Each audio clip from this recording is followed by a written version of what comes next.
freedom of speech, fundamental rights, freedom of conscience, academic freedom, freedom of press, and the right to listen.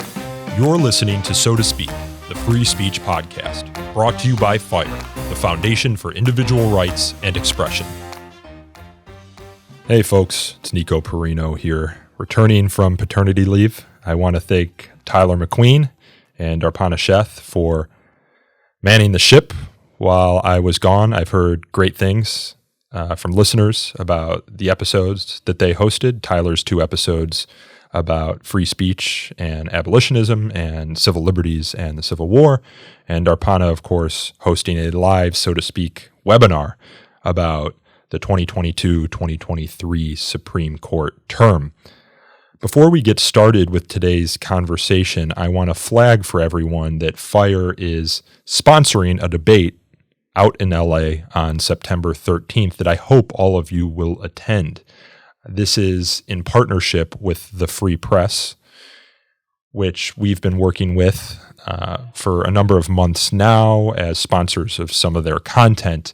But we're really enthusiastic about this inaugural debate that the Free Press is putting on. It's their first live debate, and FIRE has long kind of taken an interest in debate as a result of our concern about free speech culture. We think debate is a great vehicle to instill some of the values, the free speech cultural values that we'd like to see in broader society, the idea that we can speak out on issues we care about, advocate vociferously for them, and talk across lines of difference.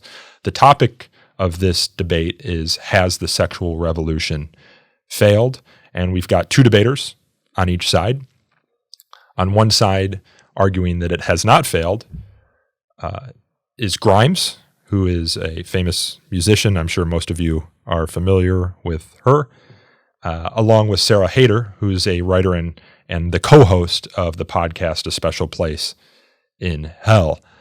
On the other side of the argument, that arguing that the sexual revolution has failed, is Anna Kachin, who is a co-host of the podcast The Red Scare, and Louise Perry, who authored a book entitled The Case Against the Sexual Revolution. Again, this will be on Wednesday, September 13th at the theater at the Ace Hotel.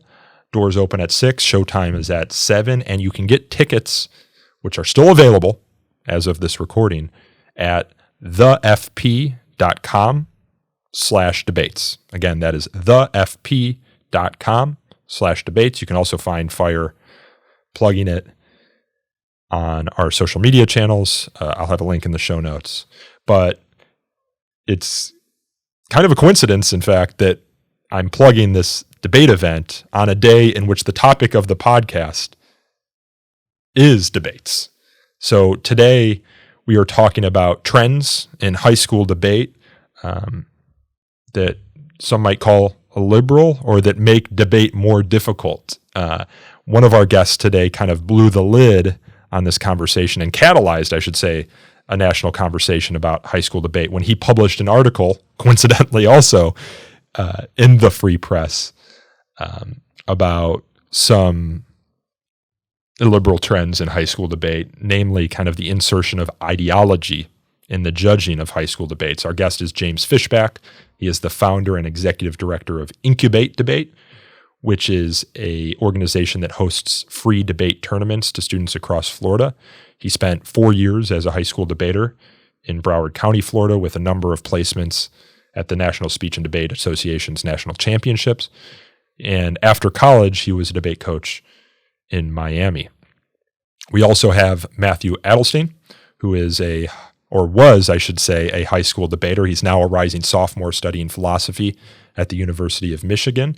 And he's a writer on utilitarianism. He publishes a newsletter on utilitarianism on Substack called Bentham's Newsletter, writing under the pseudonym Bentham's Bulldog. So, James, Matthew, welcome onto the show. Thanks, Nico. Thanks for having me. So I want to take a step back before we kind of dive into the topics of James's Free Press articles and get a sense of the high school debate landscape. I was not a high school debater. I did a lot of sports, not a lot of academics when I was in high school. I played some music in a death metal band, so debate just wasn't my world. So I'd like to hear from both of you how you got involved in debate and why. James, maybe start with you. Absolutely. It's a real pleasure to be here, Nico, and to be here with Matthew as well. Debate for me was an opportunity to channel a passion that I had for politics and economics at a very young age, but I just didn't have a way to engage with that at a high level and be exposed to different views. So I started out freshman year on the debate team down in Broward County, Florida, and started out, with a really bad speech impediment, with a really bad stutter as a freshman in high school. To help me overcome that, exposed me to perspectives that I otherwise wouldn't have been exposed to, gave me confidence, gave me knowledge, gave me a skill set that I pretty much use every single day in the real world stuff that I do. And I'm just grateful for it. But debate for me changed everything. And more than anything, it taught me the importance of being able to disagree agreeably. How about you, Matthew?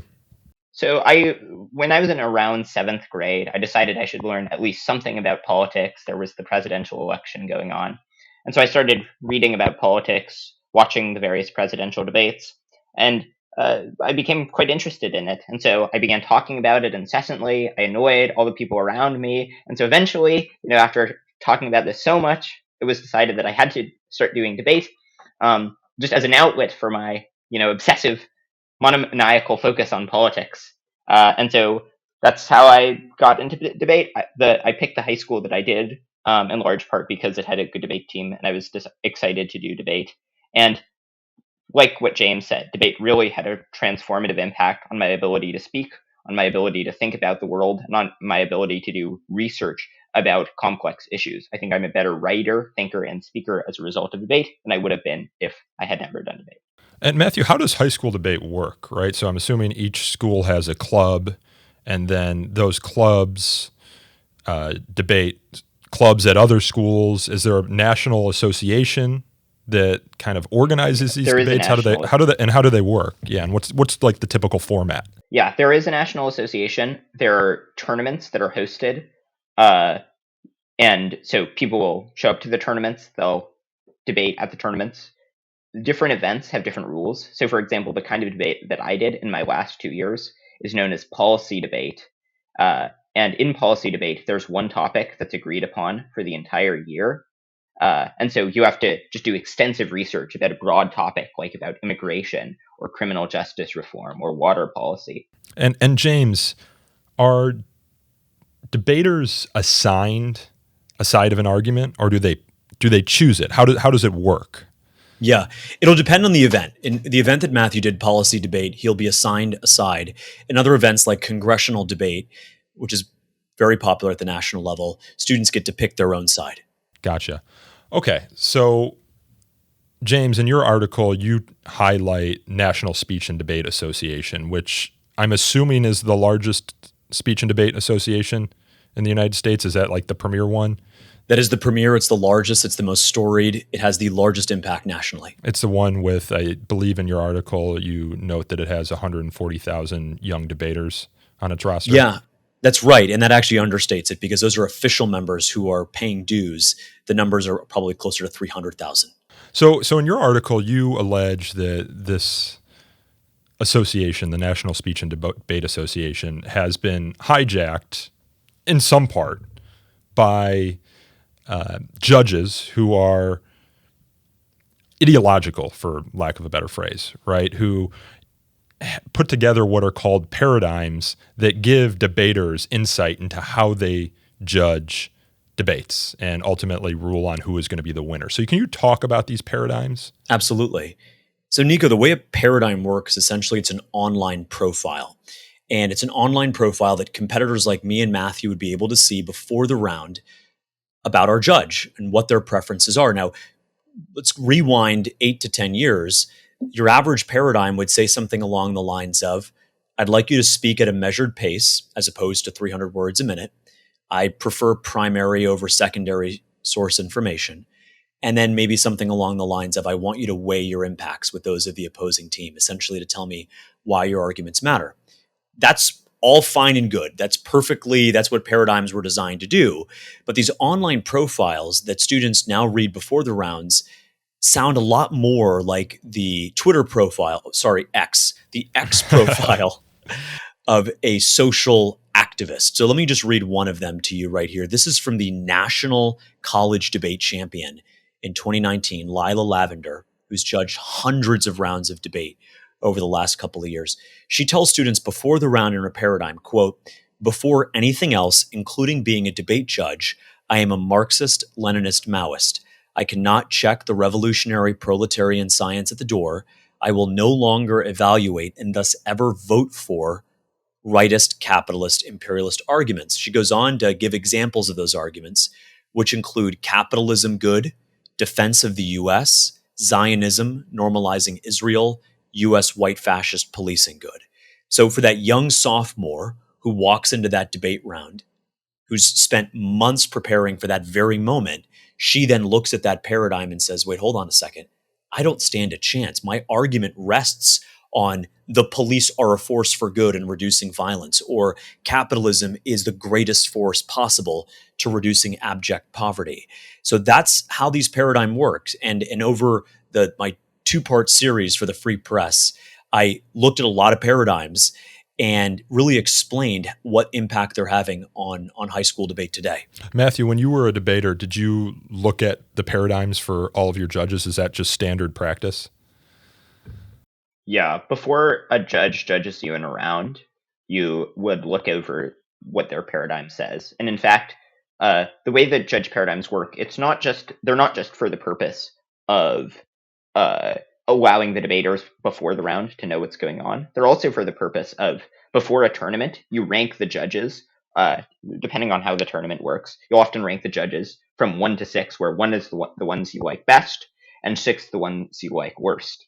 And so you see the paradigms of every judge in a tournament often. And so you see the sort of torrent of judges expressing clearly ideological left-wing biases in their paradigm, describing how they prefer various left-wing arguments. And it just becomes very clear after you read paradigm after paradigm that there are lots of people who admit to being explicitly biased in favor of left-wing arguments. And there is not anywhere near the same kind of bias in favor of right-wing arguments. Yeah, that's what I was going to ask. Do you see it ever on behalf of kind of right-wing judges, the same sort of kind of prejudice against left-wing arguments? Have you ever seen something like that? I think we maybe found one paradigm that was like that, where there was one judge who seemed to express that he had a bias in favor of right-wing in favor of right-wing arguments. But this compared to just dozens and dozens of judges who express left-wing arguments. And I think part of it is that it's not just about, for every judge who admits to being explicitly biased, there are lots of other judges who don't admit to being explicitly biased, but who do things that are indicative that they have left-wing policy preferences. So judges who, for example, in high-level policy debate, it's the case that nearly all judges are perfectly happy if you jettison the topic and just argue about various unrelated things. Of course, the other team can argue for why we should actually discuss the topic, but if you argue that you should win without discussing the topic at all, the vast majority of judges in high-level policy debate are perfectly okay with that. People don't have to put that in their paradigm. It's just assumed that people will be like that. And so I think part of the problem is that because debate is so far left, the people who become judges are people who sort of survive the torrent of left-wing bias in debate. And then those people are almost all left themselves. And so then they become biased in the similar ways that the judges who judge them were. Yeah, I'm looking at here, James, some of the other examples that you have in your first Free Press article, some quotes from different paradigms. I will drop America First framing in a heartbeat. I will listen to conservative-leaning arguments, but be careful. I reserve the right to end the debate due to anti-blackness.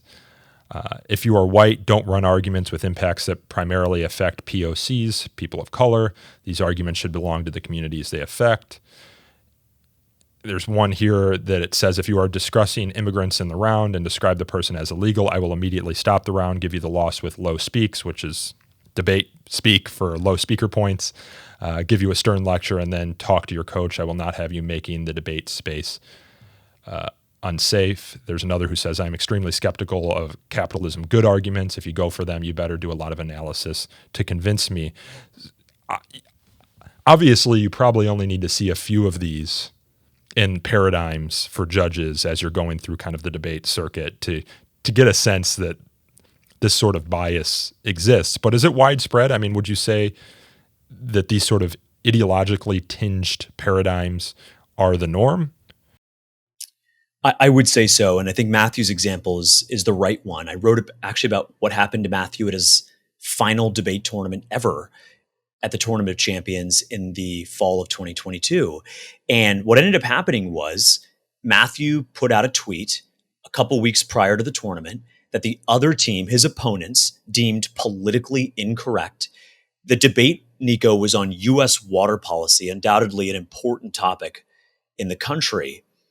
And the other team didn't really address U.S. water policy. Their main argument was how Matthew Adelstein was an unmitigated racist.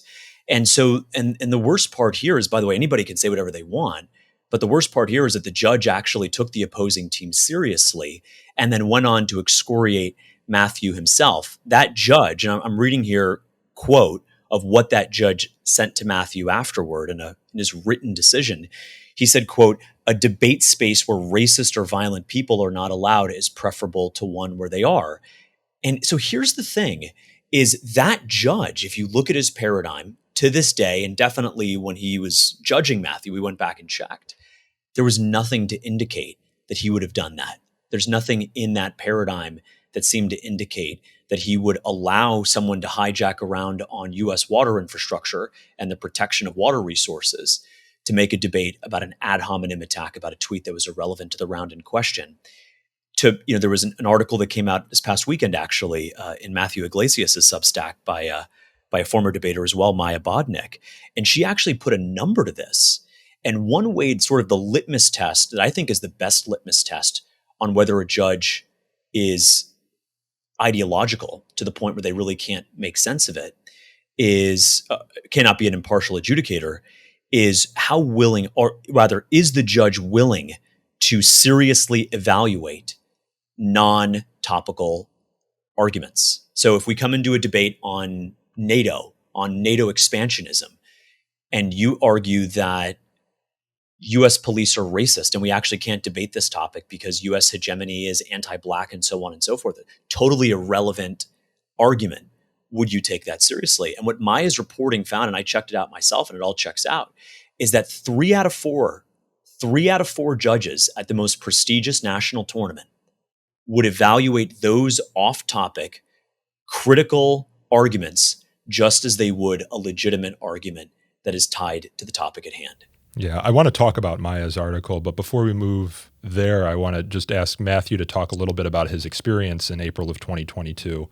at that prestigious Tournament of Champions in Lexington, Kentucky. I'll just review the tweet here because I'm sure our listeners are curious. It was the initial tweet was from Jeffrey Miller, who's actually been on this podcast before. He's a professor. We were talking about kind of neurodiversity and free speech issues. He tweeted out, "Name one thing that you personally feel is morally disgusting, but that you think rationally should be legal and accepted by society," to which you, Matthew, responded, calling people racial or homophobic slurs. Now, you said you misread that, but I think you can read that and say, okay, presumably you're saying that calling people racial or homophobic slurs is morally disgusting, but that you don't think it should be illegal to do so. Presumably, aligning yourself with the First Amendment in most contexts, depending on the facts of any given case. But can you talk a little bit about how you read that tweet and then the fallout when you got to Lexington in April of last year? Yeah. So, I mean, in that case, so I didn't see the part of it where it said socially acceptable. So, I don't know. Yeah, I mean, and I think that's sort of an ambiguous term. I certainly think it should be legal to say whatever you want, no matter how offensive your speech is. In terms of whether it should be socially accepted, I mean, it depends on exactly what we mean by socially accepted. You certainly shouldn't be violently kicked out of society if you call someone a racial slur. But I think that should be something for which you get pushback, and for which people see you badly. Yeah, but you could read that second clause of his tweet to be, it should be that legal standard should be socially accepted by society rather than what is said is socially. So it's kind of ambiguous and maybe a poorly drafted tweet. But it's it could be, different people can read it different ways. Yeah, I think it was a little bit ambiguous. And I think, yeah, and so this ended up being my last ever round of debate in high school, and my last ever round of debate total, which I lost to the other team, arguing that I'm a bad person. And it's worth noting that arguments like this, where you just argue that the other team should lose because they're a bad person, are relatively common. If you look at the most prestigious college tournament, for example, there was a debate between two of the best teams in the country, probably the second best team in the country versus the third best team in the country. And the second or third best team won by arguing that the other team had sent an apology that was apparently racist. I mean, in your case, Matthew, did they in your case, Matthew, did they even debate the topic that was presented, which was protection of water resources, or no? Well, so they made lots of arguments over the course of the debate round. So very often in your first negative speech, they were negative. You'll advance lots of different arguments. So maybe you'll advance one argument where you say they're not topical, another argument where you say their policy is a bad idea, and then in this case, maybe a third argument where you say they should automatically lose on account of them being horrible people. Can you just, for our listeners who aren't familiar, explain what a negative argument means? I'm assuming there's a prompt, there's a proposition, and you're arguing the negative side of it. Got it. Yeah, there's a topic. One side is tasked with arguing in favor of it. The other side is tasked with arguing against it. But the argument that they ended up going for at the end of the round was that I'm a bad person and I should lose on account of being a bad person. Did you have a debate partner? Yes. And so they were essentially screwed here as well. Yeah. Jeez.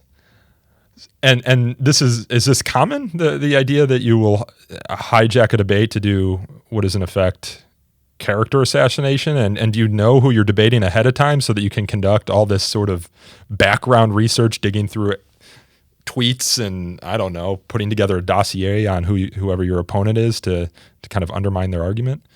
Yeah, it's not so common. I'd say maybe it happens in 1% of rounds, but it's not so uncommon either.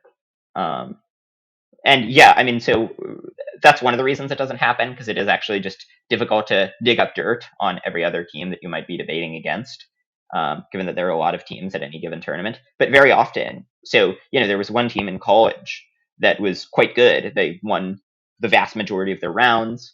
I think maybe one of the most prestigious national tournament. I'm hard to remember the details. And they just did tons of oppo research where they had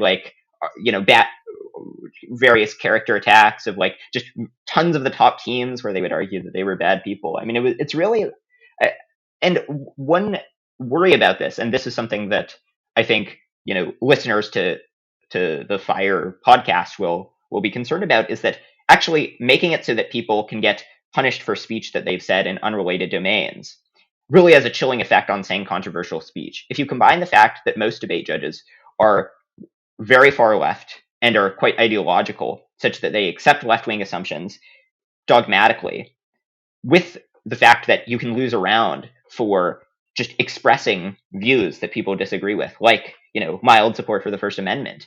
This combines to make it so that debaters are incentivized to not say controversial things, or to the extent that they are saying controversial things in other domains, to make it so that they say controversial things in convoluted ways, because if the controversial thing sounds bad out of context, then they can lose a debate round. I mean, these are really horrible incentives. We want high school students and college students to be finding a voice and to be able to speak up about politics, not to be frightened that if they ever say anything about politics that the farthest left ideologue would find offensive, that they'll automatically lose debate rounds. Yeah, geez, I am almost diametrically opposed in my personal political beliefs now to what I was in high school, and I would hate to be held accountable for what I said in high school on politics or anything else for that matter, years and years later. And Nico, if I may, I just want to add on to Matthew's point. I just, by sheer coincidence, was at a high school this past weekend hosting one of our free Incubate debate camps. And I saw a Fire poster with a quote from Frederick Douglass, and I think it's apt here. To suppress free speech is a double wrong. It violates the rights of the hearer as well as those of the speaker. Young Americans need to hear opposing viewpoints that they otherwise might not hear. And for the most part, those viewpoints are conservative viewpoints. And, we're not trying to, the idea, not the motivation isn't, well, to convert people or to, right? It's to simply expose them to the other side of an argument with civility in these open public debates. And when you look at what happened to Matthew, obviously this is tragic, but not only do these students do it, in many cases, judges encourage students to dig up dirt. So in my part 2 for the Free Press, I bring up a judge by the name of Zachary Rashofsky. He tells students in his paradigm, I will consider indictments of an opponent on the basis that they have done or said something racist, gendered, or phobic in their personal behavior. It needs to be clearly documented, a screenshotted Facebook post, or an accusation with references to multiple witnesses. And the violation, Nico, would only have to, quote, fall into the category of a commonly understood violation of basic decency surrounding race or gender. He then goes on to explain that microaggressions would also be considered. So to your point about how prevalent it is, it's not common, it's not uncommon. I agree with Matthew on that, but it's sort of like Chinese censorship in Beijing, right? What percentage of social media posts actually get taken down by the Communist Party? I don't know, less than 0.1%, but that has a chilling effect on the rest of the population. And I'll tell you, when high school debate tournaments these days, the fear is palpable. It is absolutely palpable, to where if you even use gendered language to refer to your opponent, if we're in a debate, as the NSDA tournament director told students in 2019, to not refer to your competitors by their Mr. or Miss and then their last name. So I would be condemned if I referred to Mr. Edelstein as Mr. Edelstein in that round. And because, of course, that reinforces that sex is binary and yada, yada, yada. I mean, that's the world that high school debate is living in. Well, so they said that about gendered language. What do they say about the sort of ideological paradigms that we've been talking about, or the ad hominem character attacks that Matthew was subject to? Do they support those? Do they encourage those? I mean, are these judges kind of acting independently and outside the scope and framework that the NSDA has set out for them?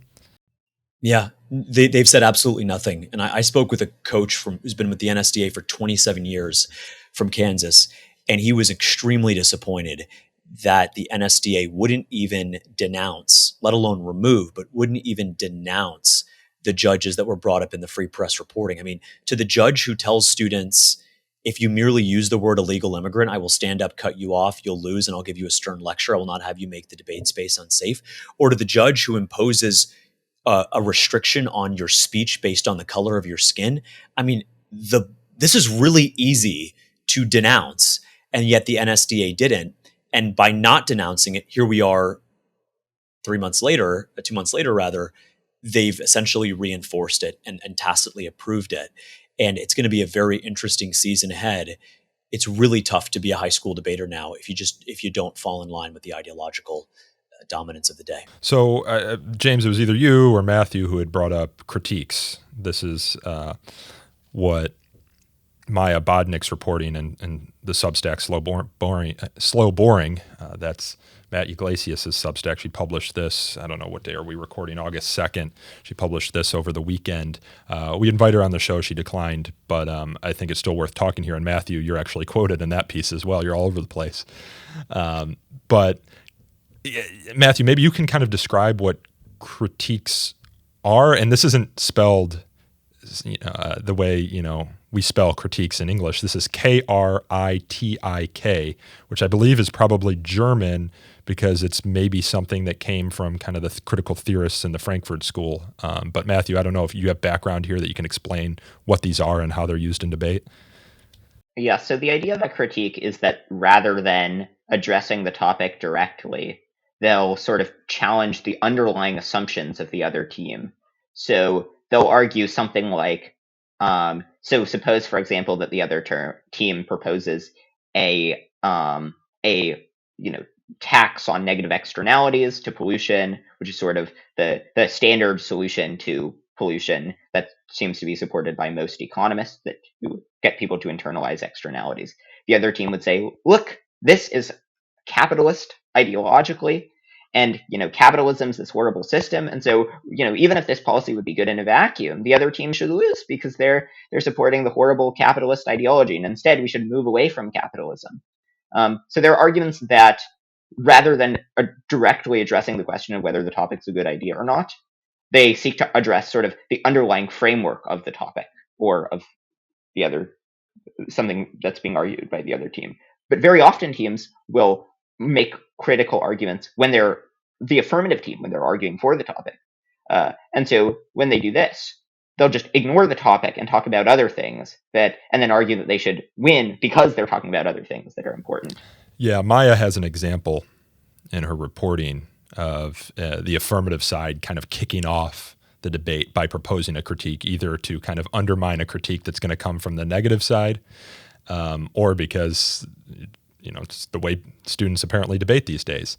But they kick it off by not even bothering to advocate for the original resolution. Quoting Maya here, for example, let's say the original topic was the U.S. should impose a carbon tax. The affirmative side could decide to throw the resolution out the window, instead argue for an Afro-pessimism critique, which might look something like this. Western societies are structured on Enlightenment-era philosophy that fundamentally does not value black people as people and defines them as slaves. Even though documents like the Constitution have been amended to end slavery, it created a society that is rotten to the core, and the only way to fix it is to burn down civil society. So it's like you don't even get to the carbon tax because civil society itself needs to be burned down, or Western society, that is, which is built upon Enlightenment-era philosophy, needs to be burned down. I don't even know how you respond to that. I mean, how do people respond to critiques that totally just toss out the fundamental proposition that the debate is built upon? Well, so one problem is that critiques are like notoriously slippery. So like arguing against them is very much like trying to pin Jello to a wall. So, take the Afro-pessimism critique. That critique, it's not convincing because it's a good argument. In fact, it's perhaps, one claim that's explicitly made by people who make the Afro-pessimism critique is that it is impossible for any policy to improve the lives of black people. Now, that claim is obviously false, and everyone who has thought about it for 1 second knows that it's false. There's no magical structure that exists that makes it so that every policy which might improve the lives of black people somehow is precisely offset such that it doesn't improve the lives of black people at all. But the reason the Afro-pessimism critique is convincing is is made in debate is that there are just a lot of tricks you can do with it. So, you make the claim that that society can't improve for black people. You'll also have various arguments for why what the other team did was racist. You'll also have various arguments for why, even if it wasn't, just burning down civil society is a better alternative. And you can't simultaneously do the things that are part of civil society while also burning down civil society. And so, critical debaters have a sort of elaborate bag of tricks that make it surprisingly difficult to argue against. But what you do is you just go through the claims that they're making and argue why each of them are false. So, for example, you argue that burning down society, in fact, would be a bad idea rather than a good idea. You point out that our flourishing Western civilization is a good thing that's lifted lots of people out of poverty, that it is, in fact, possible for policies to improve for black people, and that proposing reforms to water policy is not, in fact, racist. Yeah, you're making almost, it's just like almost a fire hose of claims that take more time to break down than to actually make in the first place or assert in the first place. But even then, you're building, if you take this in concert with judge paradigms, right, you're almost building a perfect rhetorical fortress for some arguments. So, okay, let's say you're discussing the carbon tax and someone decides to make an Afro-pessimism argument.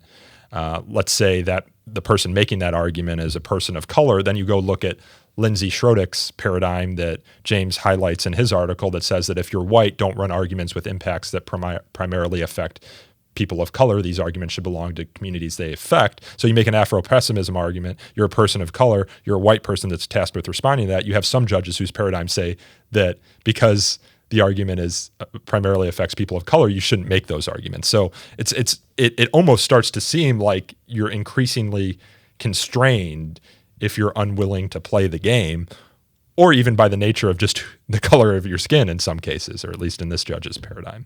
Yeah, I think that's true. And that's one of the problems with these arguments that the way that judges evaluate evidence for or against them is just completely and totally warped. So, I mean, imagine if a person in your daily life came to you and said, "I'm convinced that it is logically impossible for any policy to ever improve the lives of Black people." And you say, "Oh, why do you think that?" And they say, "Well, I read this article from a critical theory journal that asserted as much, and it used lots of big words." No one would be convinced. And yet, in debate, if one side asserts that the world can't improve for Black people, and their evidence for it is abstruse critical theory jargon from some low-ranking critical theory journal published by Clown College, then that's seen as a powerful vindication of the impossibility of improving the lives of Black people. And in order to argue against that, the bar is extremely high. You have to provide, quite robust empirical evidence that the world can improve for Black people. When really, I mean, like the bar, there are some claims that are so implausible that the bar for arguing for them should be very high. And yet in debate, judges treat these as if the bar is just basically is incredibly low, such that the burden for arguing against them is very high. So it would be as if in debate rounds, it was seriously being debated whether the earth was flat. And then judges had a heavy bias in favor of the arguments, establishing that the earth was flat, rather than establishing that the earth was flat. They have the bar for implausible arguments is much lower than the bar for plausible arguments. You mentioned critical theory a couple of times. I think it's worth us just kind of breaking that down and then and looking at kind of how it influences high school debates. I mean, critique is a form of argumentation that comes from critical theory. I'm actually reading 2 books right now, Grand Abyss Hotel, which is about the Frankfurt School, and the Institute for Social Research, and some of the kind of philosophers that stemmed from that school, including Herbert Marcuse and Max Horkheimer and Theodore Adorno. And then I'm reading Chris Rufo's latest book, which talks a little bit about critical theory and his kind of perception on how it's infiltrated institutions within America. But correct me if I'm wrong, Matthew, you're the philosophy student. Critical theory posits that it's power structures in society that matter, and less so individuals, and a lot of social problems stem from those power structures rather than kind of how individuals independently might operate within society. Yeah. I mean, that's a lot of what they say. I mean, often the claims that they're making are very hard to pin down because they'll speak in this sort of abstruse jargon that's like very hard to understand. So, I mean, for example, I think the clearest vindication, or the clearest case against the reliability of critical theory came from Alan Sokal's experiment, where he published a paper about physics that was just total nonsense. It was a joke, but it used lots of highfalutin jargon and lots of critical theory vocabulary. And then he sent it to a high-ranking critical theory journal, and it got published. And then later, this happened with a bunch of other people: James Lindsay, Helen Pluckrose, and Peter Boghossian, I think. They also got a bunch of them published. The arguments are very implausible, and it's been shown that the journals that produce these arguments are willing to publish total nonsense, and yet in debate they're treated as if they're like super reliable arguments, and as if just the fact that something is asserted by a critical theory journal using lots of jargon is a really good reason to believe it, and you have to provide tons of evidence for why it's wrong.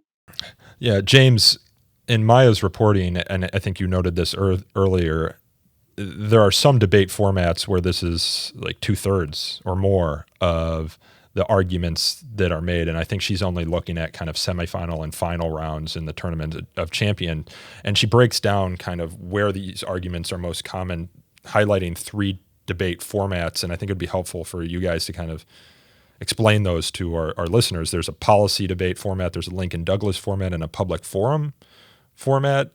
What are these different formats, and why do we see far more critical theory or critiques in the policy format, where it's 67% of the debates in the semifinal and final rounds featuring critical theory, as opposed to like public forum where it's only 12.5%? Yeah, I'll actually leave that to Matthew since he was the policy debater. But I'll just note before then that it's not just, obviously it's a really, really high bar to be able to to have an argument against a critique. Maya brings up in a reporting, and I found this in mine as well, that you can't respond to a critique by trying to invalidate what they're advancing. So, for example, you can't respond to a Marxist critique by saying that Marxism is wrong and capitalism is good. You have to explain something like, Marxism doesn't go as far as Afro-pessimism. And you have to it's a race to the left. Who can be the bigger progressive in that? And so just to put some words behind that, 3 out of 4 policy debate judges at the most recent Tournament of Champions entertaining, what do they actually tell students in their paradigms? Quote, I am frequently entertained and delighted by well-researched critical positions, or critiques are my favorite arguments to hear and were the arguments that I read during the most of my career. I've exclusively read variations of Marxism, Leninism, and Maoism, and happy to evaluate these debates. So this is the biggest issue here, Nico, is that judges are not just accepting tacitly, no, they're encouraging this type of argumentation. On Twitter a couple days ago, I tweeted out that it wouldn't be all that different if you went to a spelling bee, stood up there when it was your time to spell, let's just say cis-normative, because that's the word that the critique, cis-heteronormative.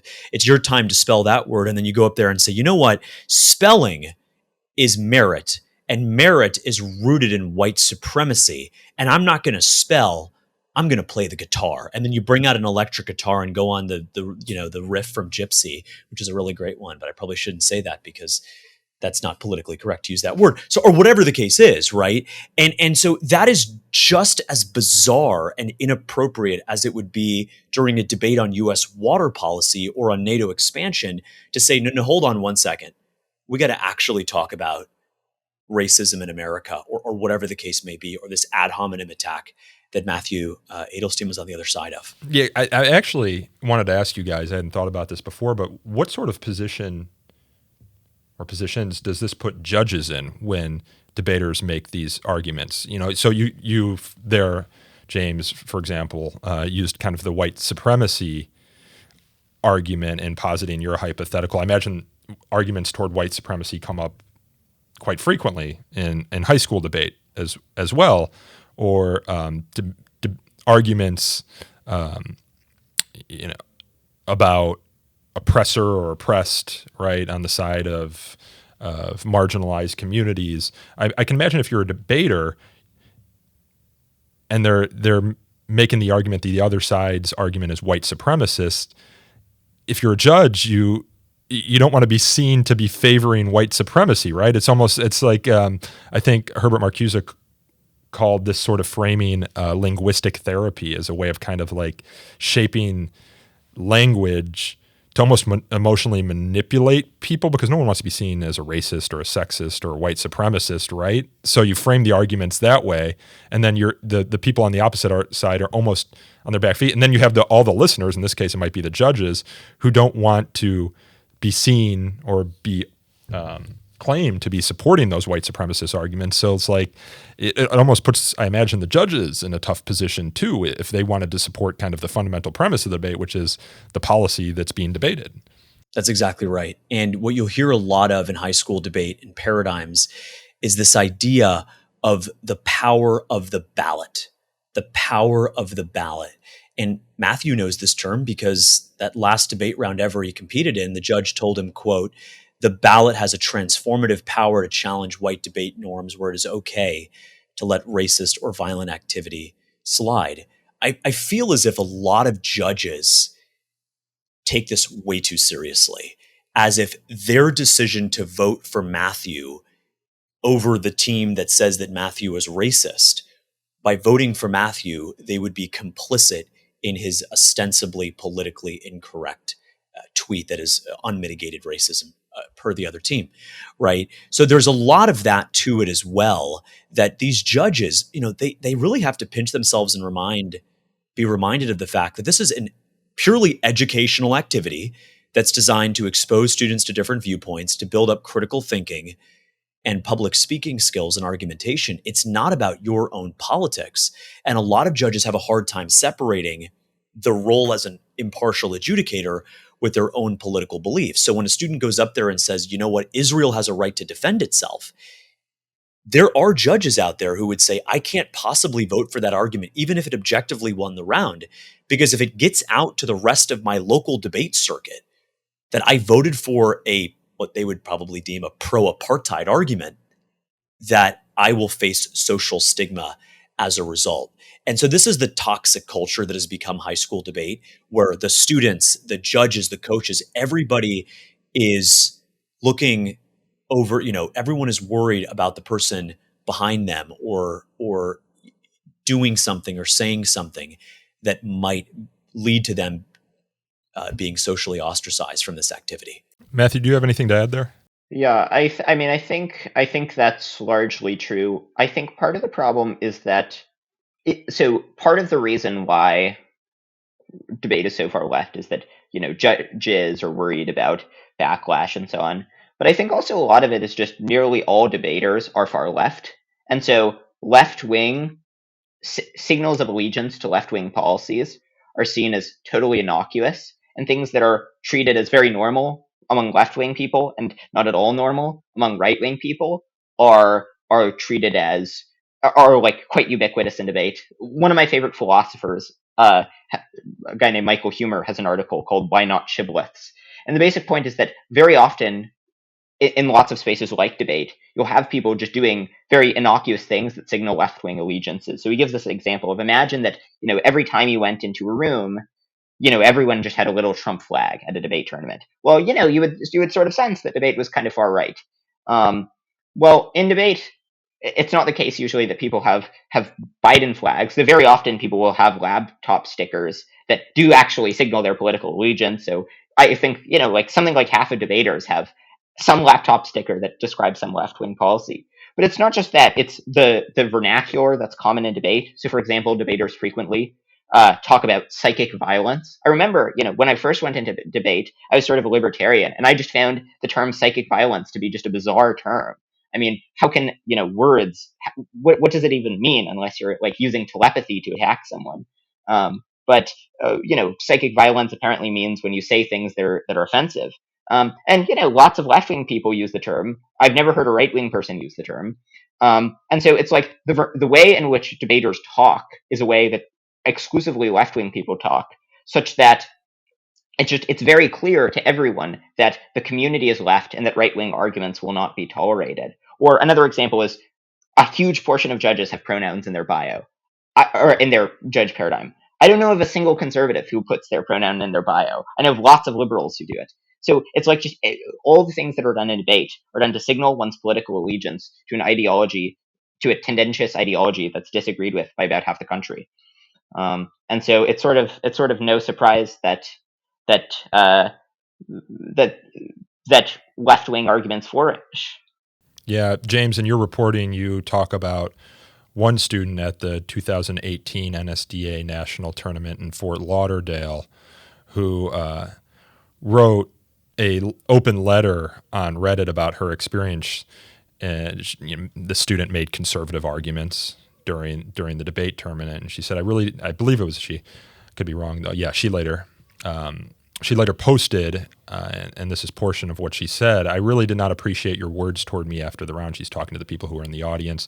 I did not appreciate the spectators, competitors wearing shirts with matching sentiments, following me around in my next rounds. I understand I speak fast sometimes, and I often unknowingly use words that offend certain groups of people. Also, I'm really sorry that my attire did not fit your standards. I know about the stain on my shirt, but it is really all that I had. Suggests maybe some like classism there as well, if that's really all that she had. But her, Matthew, what you just said about the kind of subtle use of language in these debates, what she's saying there is suggestive of the fact that she doesn't speak kind of in that left-wing dialectic, and as a result, she's unwittingly perhaps stepping on landmines that only those on the left might be aware of if you keep up with the kind of dialogue surrounding left-wing issues, or their approach to those issues, I should say. Yeah, I agree 100%. And, this tragic case of this young girl, to add what you said, the judges and students were following her around wearing shirts that said FUCK Trump. And because she, quote, she committed the crime, in her words, of, quote, unknowingly using words that offend certain groups of people. And this was something that, I looked at it in part 2 of my reporting for the Free Press, was a lot of judges saying things in a very cute and subtle way that were very political. One of the things, the pronoun in bios is one of them. But to Matthew's point, but this idea of judges telling students in their paradigms not to make transphobic arguments. And there were over 24 of those judges at the most recent national tournament in Phoenix. And I emailed every single one of them and I asked them, what is a transphobic argument?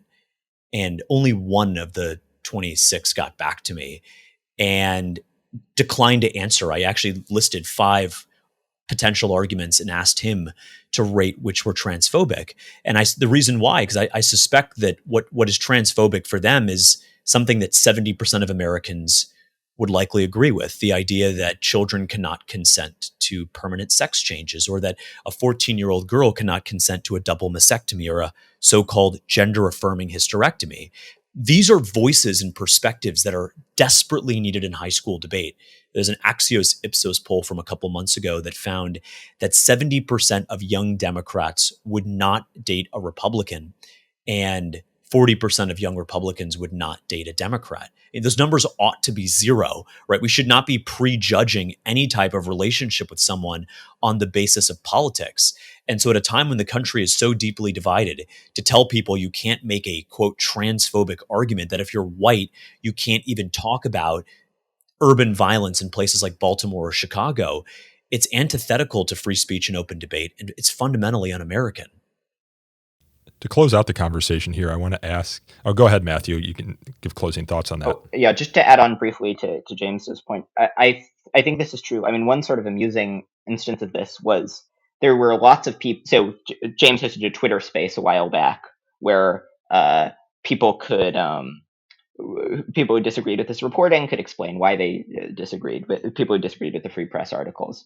And there were lots of people who, said, this is overblown. Judges don't read critical theory arguments. And so James would ask them, like, okay, so, would you vote for example, if it was relevant to the topic and a team argued that there shouldn't be gender affirming care, what liberals refer to as gender affirming care, given to minors, would that be a transphobic argument that you would vote against? And they would simultaneously assert that there's no judge bias, and also that you would automatically lose in front of them if you made this argument, despite this being a view held by more than half the country.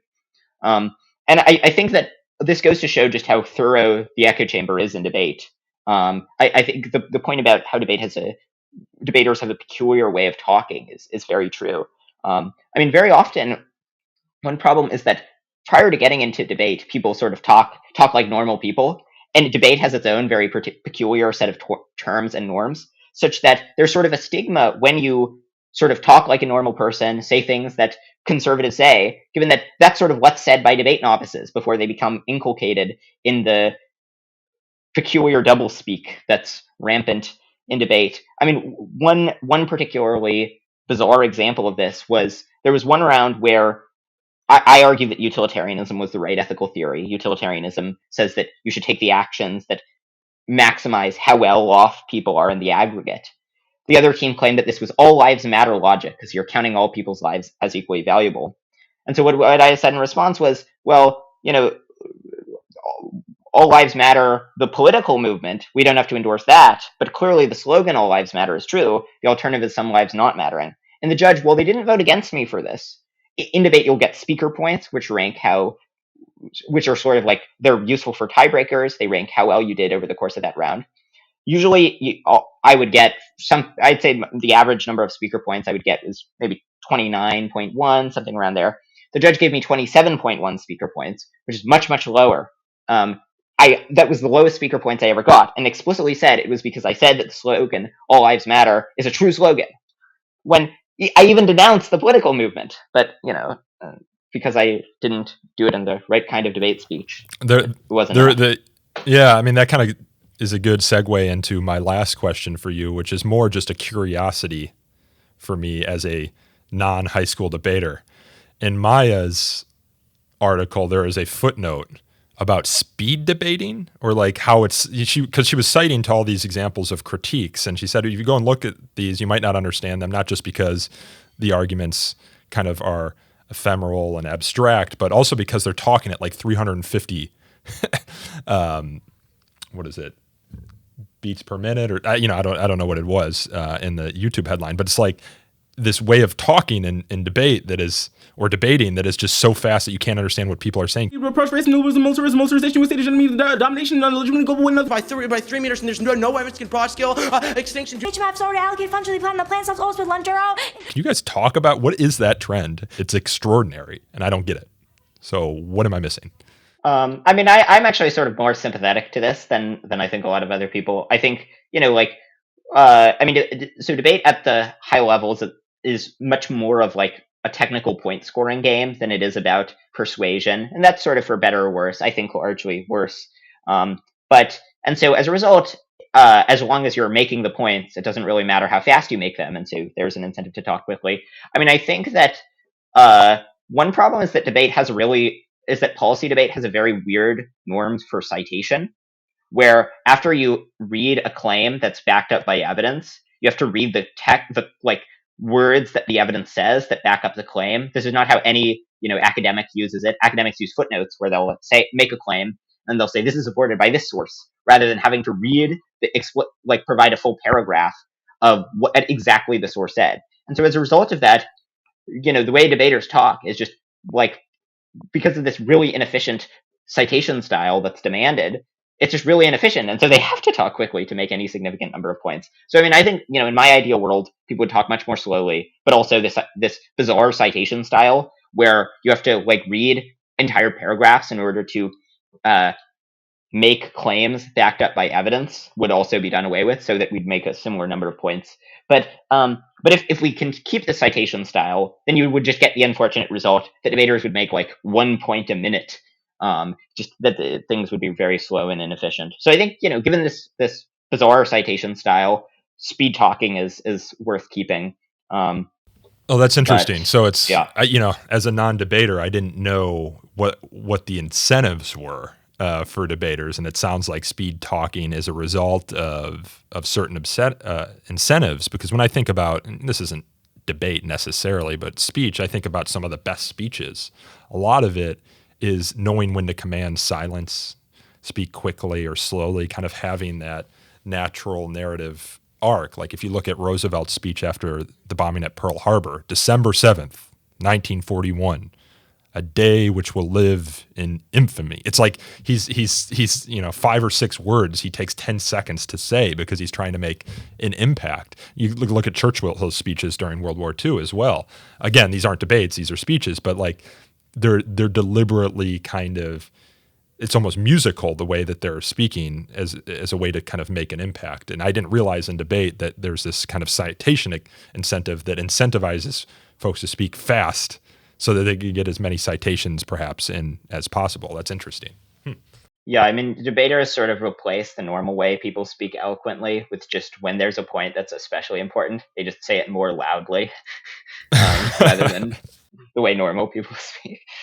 Yeah, and these aren't terribly fungible skills, and I think that's the issue, right? We can talk about speed, and maybe Matthew and I disagree on it. Sounds like it, but the idea to dig up dirt, ad hominem attacks, hijack a debate, jettison the topic, talk about X when you really should be talking about Y.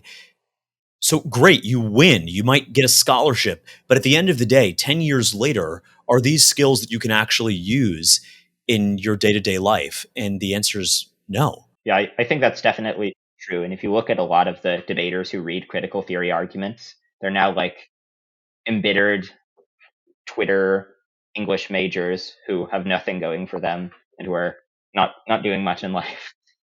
Yeah, just being on Twitter in general. Although, James, you seem to really love Twitter Spaces. So I'd encourage our listeners to follow you if they want to join one of those Twitters. What's your handle, James? It is J_Fishback, just how it sounds. Yeah, and Matthew, do you have one that's public that you want to share? Or do you not do Twitter? Yeah, I don't remember what the handle is off the top of my head. Yeah, you escaped Twitter after that. But if you just type in Bentham's Bulldog, it'll come up.